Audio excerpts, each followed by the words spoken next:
यद् यद् आचरति श्रेष्ठः यद्यद् आचरति श्रेष्ठः तत्तद् एवेतरो जनाः तत्तदेवेतरो जनाः स यत्प्रमाणं कुरुते यत्प्रमाणं कुरुते लोकस्तद् अनुवर्तते।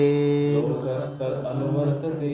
यद् यद् आचरति श्रेष्ठः यद्यद् आचरति श्रेष्ठः तत्तद् एवेतरो जनाः तत्तदेवेतरो जनाः स यत्प्रमाणं कुरुते यत्प्रमाणं कुरुते लोकस्तद् अनुवर्तते। लोकस्तदनुवर्तते। यद् यद् आचरति श्रेष्ठः यद्यद् आचरति श्रेष्ठः तत्तद् एवेतरो जनाः तत्तदेवेतरो जनाः स यत्प्रमाणं कुरुते प्रमाणं कुरुते लोकस्तद् अनुवर्तते। लोकस्तदनुवर्तते। ये बहुत ही फेमस श्लोक है और प्रभुपाद जी अक्सर इसको कोट करते थे। तो यद्यत आचरति श्रेष्ठ, आचरति मतलब आचरण, श्रेष्ठ मतलब श्रेष्ठ व्यक्ति। जो कोई भी समाज में श्रेष्ठ पद पे बैठा है, जैसे जो पब्लिक लाइफ में, चाहे वो एक लीडर हो, एक नेता हो, वो कोई आध्यात्मिक गुरु हो, या इवन कोई घर चलाने वाला एक पिता क्यों ना हो, तो वो श्रेष्ठ है। मतलब कुछ समूह के लोगों में वो उसका स्थान श्रेष्ठ है। तो जैसा आचरण वो श्रेष्ठ व्यक्ति करेगा, तत्तद एवेतरो जना, एवेतर मतलब इतरा, कोई दूसरा व्यक्ति जो है, और जना मतलब लोग, तो वैसे ही लोग उसको फॉलो करेंगे। What ever action a great man performs common man follows. सयत प्रमाणम कुरुते, और लोग उनका ही एग्जाम्पल देंगे, देखो उन्होंने ऐसा किया था, बोल के हम ऐसा कर रहे हैं। लोकस्तद अनुवर्तते, तो इसलिए क्या है, और जो भी एग्जाम्पल वो सेट करेगा पूरी दुनिया उसको फॉलो करेगी। तो प्रभुपाद जी कहते हैं कि खास करके जो लोग आध्यात्मिक जीवन में, उनका बहुत बड़ा दायित्व है कि वो एक बहुत अच्छा एग्जाम्पल सेट करे समाज के सामने। तो प्रभुपाद जी खुद एक बार एक इंसिडेंस हो गया था मायापुर में। तो कुछ वहाँ के लोकल स्थानीय लोगों में कुछ झगड़ा वगड़ा हो गया था। तो पुलिस आकर के जो है वो वहाँ के जो हेड थे, इस्कॉन पे केस हो गया था, पुलिस तो है आकर के वो हेड को ले जाने के लिए वहाँ गई थी।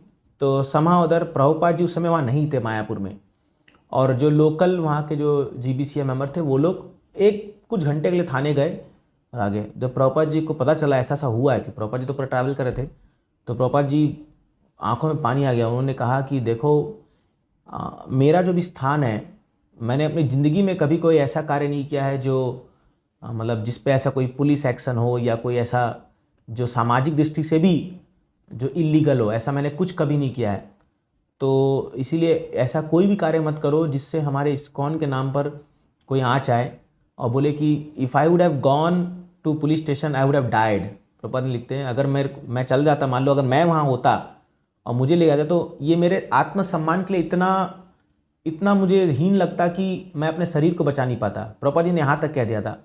मतलब इसका मतलब ये नहीं कि प्रभुपाद जी डरते थे, प्रभुपाद जी बहुत बोल्ड थे, बट प्रभुपाद जी चाहते थे कि जो हम एक स्पिरिचुअल, जो हम एग्जाम्पल स्थापित किया है आज प्रभुपाद जी ने पूरे दुनिया में, तो वो नीचे नहीं गिरना चाहिए।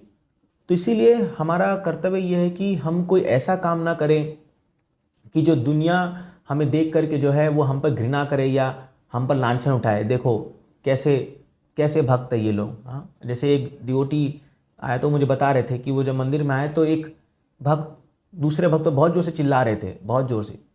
तो उनको देखते ही उनका इंस्पिरेशन कम हो गया। उनको लगा कि अरे प्रभु जी ये क्या है, ये कैसा व्यवहार है। तो ये तो एक साधारण या एक साधु से ऐसा हम ऐसा उम्मीद नहीं करते। तो इसीलिए बहुत इंपॉर्टेंट है टू सेट एग्जाम्पल। इवन ये एप्लीकेबल है पेरेंट्स के लिए। तो जो लोग घर में पेरेंट्स हैं वो जैसा एग्जाम्पल सेट करेंगे बच्चे वैसा ही फॉलो करेंगे 100%। तो इसीलिए we should try to be exemplary. ऐसा एग्जाम्पल सेट कीजिए अपने व्यवहार से, अपने आचरण से, कि दुनिया देख करके बोले हमको ऐसा बनना है ना। तो ये बहुत इंपॉर्टेंट है। तो इट इज़ इसीलिए अंग्रेजी में कहावत है, more things are caught than taught. तो जो हम सिखाते हैं बार बार, जैसे कल एक माँ आई थी हमारे सामने, तो बोल रही थी मैं अपने बच्चे को बार बार बोल रही हूँ ये मत कर, ये कर, ये कर। मैं बोला कभी नहीं सीखेगा वो, आप कितना ही उसके सामने चिल्ला लो, जो करना है कर लो, जब तक आप उसके सामने एक आदर्श उदाहरण प्रस्तुत नहीं करते हो कि देखो इसको फॉलो करना है, तब तक वो नहीं सीखने वाला है चीज़ को। तो इसलिए क्या आजकल लोग क्या ज़्यादा चिल्लाते हैं, भाषण देते हैं, बहुत स्पीच देते हैं, बट जब तक लोग एग्जाम्पल नहीं देखते वो कैसा बिहेव कर रहे हैं तब तक फॉलो नहीं करेंगे। तो यहाँ भगवान इस श्लोक क्यों बोले, क्योंकि अर्जुन को भगवान कह रहे हैं कि ऑल्दो तुम्हारे मन में संन्यास की भावना आ रही है, लेकिन फिर भी एक एग्जाम्पल सेट करने के लिए कार्य करो। तो जो ग्रेट लोग, जो महान लोग होते हैं, वो लोग एग्जाम्पल सेट करने के लिए कार्य करते हैं। जैसे इवन स्वयं कृष्णा, उनको कोई दरकार नहीं थी कि एक गृहस्थ जीवन वो बिताए, अपना जो इतनी शादी करें, इतने बच्चे पैदा करें, उनको कोई दरकार नहीं थी। बट गृहस्थों के लिए भी भगवान ने एक आदर्श उदाहरण प्रस्तुत किया है। Krishna was an ideal गृहस्था। आप अगर उनके 10th कैंटो में भगवान के जो द्वारका लीला आप देखोगे तो एकदम आइडियल गृहस्थ है, जो अपने पत्नी बच्चों को इतना टाइम दे रहे हैं कि आप सोच नहीं पाओगे। सोचिए 16,108 शादी करके 16,108 फॉर्म में अपने आप को विस्तार करके हर एक घर में, नारद मुनि जब देखते हैं कि कैसे कृष्णा हर एक घर में हर एक को छोटी से लेके बड़ा काम कर रहे हैं, जो मतलब एक हाउस होल्डर को करना चाहिए, सब कुछ भगवान कर रहे हैं। Very ideal. कई बार हम लोग केवल कृष्णा का वो वृंदावन, रासलीला, ये सब पे हम लोग घूम जाते हैं, बट आप उनका लेटर पास्ट टाइम देखिए, जो गृहस्थ का लीला है कितना आइडियल है। हर एक काम करते हैं भगवान, यज्ञ करते हैं, गाँवों की सेवा करते हैं, बच्चों के साथ लूडो खेलते हैं, हाँ, फिर जो है अपने घर के छोटे मोटे काम उसको भी में हेल्प करते हैं, पत्नियों को टाइम देते हैं, सब कुछ करते हैं भगवान। तो that is the ideal example. एक क्षत्रिय की तरह युद्ध भी करते हैं, राज्यसभा में जा करके अपने लोगों से भी मिलते हैं।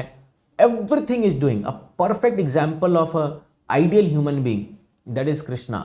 तो यही भगवान यहाँ कह रहे हैं कि मैं खुद भी एग्जाम्पल सेट करता हूँ, भगवान कहे, और लोग मुझे फॉलो करेंगे।